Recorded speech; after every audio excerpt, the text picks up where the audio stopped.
பாதை விட்டு பரிதவித்தோம், சரணத்தில் வழி கேட்டு பயணப்பட்டோம்.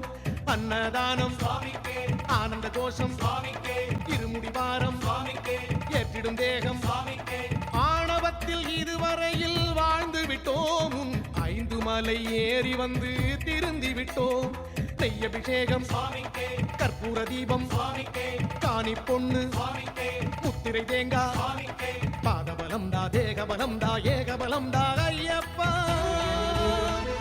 யோகவரம் தா, ஞானமனம் தா, கோடி சுகம் தா ஐயப்பா.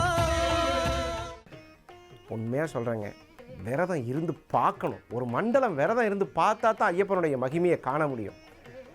எனக்கு வேலை இல்லை, குழந்தை இல்லை, எனக்கு படிப்பில் முன்னேற்றம் இல்லை, எந்த குறையாக இருந்தாலும் வாழ்வில் கண்டிப்பாக சபரிமலை ஐயப்பன் கண்கண்ட தெய்வமாக, வாக்கினில் சத்தியவானாக, மனதில் தைரியவானாக, உழைக்கும் தெய்வமாக, உழைப்பின் வெற்றியின் தெய்வமாக சபரிமலை ஐயப்ப மணிகண்ட சாஸ்தா விளங்குகிறார் என்பது சாட்சாத் உண்மை.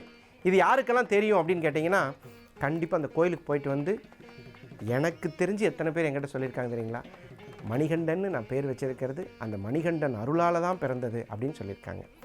இவங்க எல்லோரும் என்ன பண்ணுவாங்கன்னு கேட்டிங்கன்னா, கார்த்திகை 1ஆம் தேதி மாலை போட்டுருவாங்க. மாலை போட்டு காவி உடை, நீல உடை அணிந்து அந்த ஐயப்பனை மனசார கும்பிடுவாங்க. ஒரு முக்கியமான விஷயம் சொல்கிறேன் கேளுங்க. ஒரு மண்டலம் விரதம் இருந்து அந்த ஐயப்பனை போய் அந்த தரிசனம் பார்த்தா, அந்த ஆனந்த மயனை, ஹரிஹர சுதனை, அந்த கண்கொள்ளா காட்சியை பார்க்கும் பொழுது, அந்த ஆனந்த விக்கிரகம், பரசுராமர் பிரதிஷ்டை பண்ண அந்த விக்கிரகத்தை பார்க்கும் போதுங்க கண்ணில் தண்ணி அருவி மாதிரி கொட்டும்.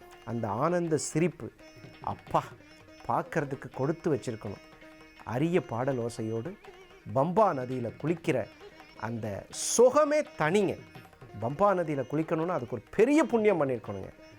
எவ்வளவோ பாவங்களை தீர்க்கும் பம்பா குளிப்பதற்கும் ஒரு புண்ணியம் பண்ணியிருந்தால் தான் அந்த நதியில் குளிக்க முடியும். இந்த சபரிமலை சாஸ்தா அமர்ந்திருக்கக்கூடிய இடம் சபரி, அந்த பொன்னம்பல மேடு, பா எவ்வளோ பெரிய புண்ணியமான ஸ்தலத்தை பற்றி இன்றைக்கி பேசுகிற பாக்கியம் கிடச்சிருக்கு பார்த்தீங்களா.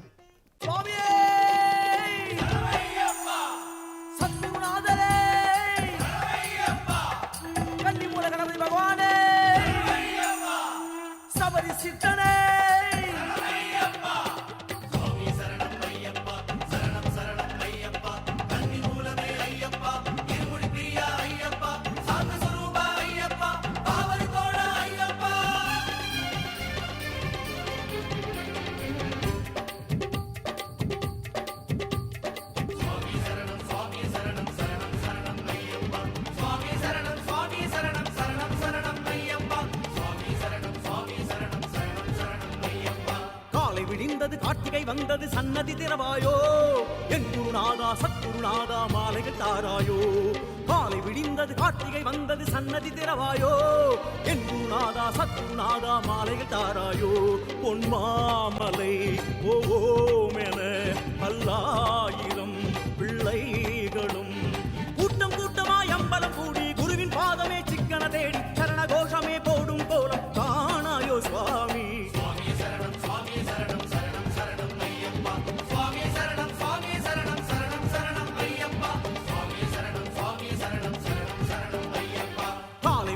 கார்த்திகை வந்தது சன்னதி திறவாயோ, என் குருநாதா சத்குருநாதா மாலைகள் தாராயோ. காலை விடிந்தது கார்த்திகை வந்தது சன்னதி திறவாயோ, என் குருநாதா சத்குருநாதா மாலைகள் தாராயோ.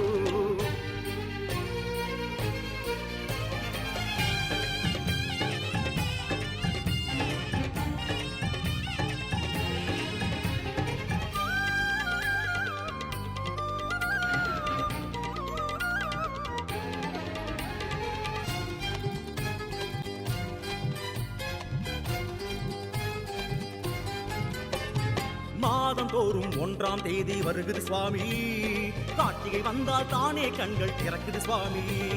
மாதம் தோறும் 1ஆம் தேதி வருகுது சுவாமி, கார்த்திகை வந்தால் தானே கண்கள் திறக்குது சுவாமி.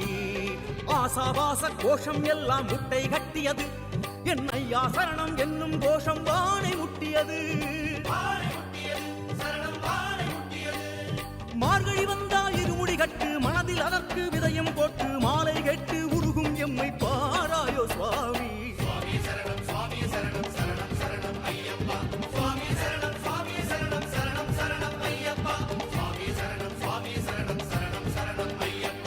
மணிகண்டனுக்கு மிகவும் பிடித்தது துளசி மணி மாலை, நல்முத்து மணியோடு ஒளி வீசும் மாலை, நவரத்ன ஒளி கொண்டு சுடர்விடும் மாலை. இந்த மாதிரி மாலைகளை வந்து சபரிமலை ஐயப்பனுக்கு போகிறவங்க, இதுக்கு முன்னாடி போன குருநாதர்கள் அப்படின்னு சொல்லக்கூடிய குருவாக்கு வாங்கினவங்க, பம்பையில் வச்சு தான் குருவாக்கு கொடுப்பாங்க, அந்த குருவாக்கு வாங்கின குருநாதர்கள் மாலை அணிவிக்கலாம்.